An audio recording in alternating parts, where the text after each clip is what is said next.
اعوذ باللہ من الشیطان الرجیم بسم اللہ الرحمن الرحیم ونادى أصحاب الأعراف رجالا يعرفونهم بسيماهم قالوا ما أغنى عنكم جمعكم وما كنتم تستكبرون۔ اور اعراف والے ان لوگوں کو آواز دیں گے جن کو وہ ان کی علامتوں سے پہچانتے ہوں گے، کہیں گے کہ نہ تمہاری جمع پونجی تمہارے کچھ کام آئی اور نہ وہ جنہیں تم بڑا سمجھے بیٹھے تھے۔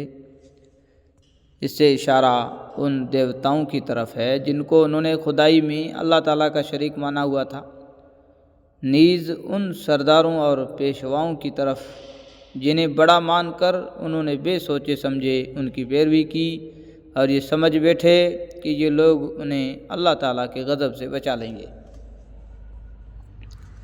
أَهَٰؤُلَاءِ الَّذِينَ أَقْسَمُوا لَا يَنَالُهُمُ اللَّهُ بِرَحْمَةٍ ادْخُلُوا الْجَنَّةَ لَا خَوْفٌ عَلَيْكُمْ وَلَا أَنْتُمْ تَحْزَنُونَ۔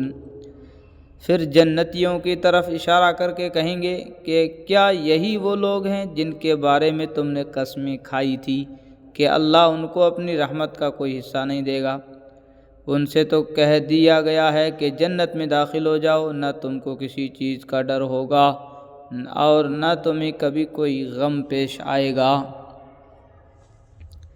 وَنَادَىٰ أَصْحَابُ النَّارِ أَصْحَابَ الْجَنَّةِ أَنْ أَفِيضُوا عَلَيْنَا مِنَ الْمَاءِ أَوْ مِمَّا رَزَقَكُمُ اللَّهُ قَالُوا إِنَّ اللَّهَ حَرَّمَهُمَا عَلَى الْكَافِرِينَ۔ اور دوزخ والے جنت والوں سے کہیں گے کہ ہم پر تھوڑا سا پانی ہی ڈال دو، یا اللہ نے تمہیں جو نعمتیں دی ہے ان کا کوئی حصہ ہم تک بھی پہنچا دو۔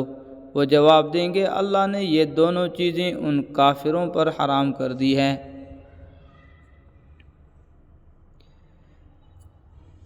الذين اتخذوا دينهم لهوا ولعبا وغرتهم الحياة الدنيا فاليوم ننساهم كما نسوا لقاء يومهم هذا وما كانوا بآياتنا يجحدون۔ جنہوں نے اپنے دین کو کھیل تماشا بنا رکھا تھا اور جن کو دنیاوی زندگی نے دھوکے میں ڈال دیا تھا، چنانچہ آج ہم بھی ان کو اسی طرح بھلا دیں گے جیسے وہ اس بات کو بھلائے بیٹھے تھے کہ انہیں اس دن کا سامنا کرنا ہے، اور جیسے وہ ہماری آیتوں کا کھلم کھلا انکار کیا کرتے تھے۔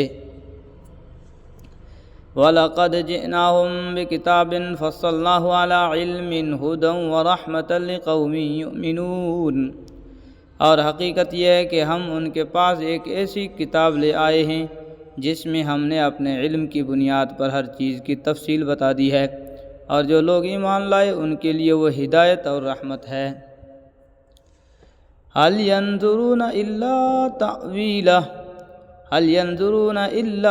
تأويله يوم يأتي تأويله يقول الذين نسوه من قبل قد جاءت رسل ربنا بالحق فهل لنا من شفعاء فيشفعوا لنا أو نرد فنعمل غير الذي كنا نعمل قد خسروا انفسهم وضل عنهم ما كانوا يفترون۔ اب یہ کافر اس آخری انجام کے سوا کس بات کے منتظر ہیں جو اس کتاب میں مذکور ہے، حالانکہ جس دن وہ آخری انجام آ گیا جو اس کتاب نے بتایا ہے، اس دن یہ لوگ جو اس انجام کو پہلے بھلا چکے تھے یہ کہیں گے ہمارے پروردگار کے پیغمبر واقعی سچی خبر لائے تھے، اب کیا ہمیں کچھ سفارشی میسر آ سکتے ہیں جو ہماری سفارش کریں، یا کیا ایسا ہو سکتا ہے کہ ہمیں دوبارہ وہیں دنیا میں بھیج دیا جائے تاکہ ہم جو برے کام پہلے کر رہے ہیں ان کے برخلاف دوسرے نیک عمل کریں۔ حقیقت یہ ہے کہ یہ لوگ اپنی جانوں کے لیے سخت گھاٹے کا سودا کر چکے ہیں، اور جو دیوتا انہوں نے گھڑ رکھے ہیں انہیں اس دن ان کا کہیں سراغ نہیں ملے گا۔ اس آخری انجام سے مراد قیامت ہے، یعنی کیا یہ لوگ ایمان لانے کے لیے قیامت کا انتظار کر رہے ہیں؟ حالانکہ اس وقت ایمان قبول ہی نہیں ہوگا، اور جب وہ آ جائے گی تو ان کو حسرت کرنے کے سوا کچھ حاصل نہیں ہوگا۔ صدق اللہ العظیم۔